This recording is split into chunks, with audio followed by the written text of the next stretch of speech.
लक्ष्मी निवास मालिकेच्या येणाऱ्या पुढील भागात आपल्याला असं बघायला मिळत आहे की आता सईने जयंतसाठी सुद्धा विश्वाकडे डबा दिलेला असतो.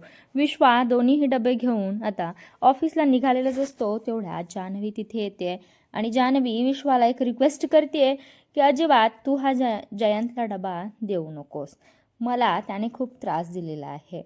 त्यानंतर विश्वा म्हणतो की तुला ज्याने त्रास दिलाय त्याला तर मी अद्दल घडवणारच आहे आणि तू काही काळजी करू नकोस. जरी हा डबा जयंतला मिळाला तरी तो खाणार नाही याची मी खबरदारी घेईल. आणि मग विश्वा ऑफिसला निघून जातो. आता विश्वासाठी सईने त्याच्याच डब्यामध्ये चिठ्ठी लिहिलेली असते आणि विश्वा जेव्हा वॉशरूमला गेलेला असतो तेव्हा गुपचूप जयंतने तो डबा उघडून त्यातली चिठ्ठीसुद्धा वाचलेलीच असते.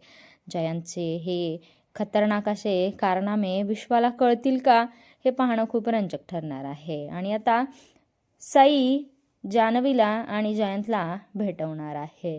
सईला असं वाटतं आहे की जयंतला सुद्धा एका चांगल्या बायकोची गरज आहे आणि इकडे तनूला सुद्धा एका चांगल्या लाईफ पार्टनरची गरज आहे. त्याच्यामुळे सई आता त्या दोघांना एकत्र आणण्यासाठी खूप प्रयत्न करत असते. तिनेच आता आणि जयंतने आता सईला असा मेसेज पोचवलेला असतो की तनूला घेऊन तुम्ही रेस्टॉरंटमध्ये या, मला तिला भेटायचं आहे. त्यानंतर जान्हवीसुद्धा आता सईसोबत शॉपिंगला यायला तयार झालेली असते. काय आता जान्हवी आणि जयंतची जबरदस्त अशी भेट सई घडवून आणेल का हे पाहणं खूप रंजक ठरणार आहे.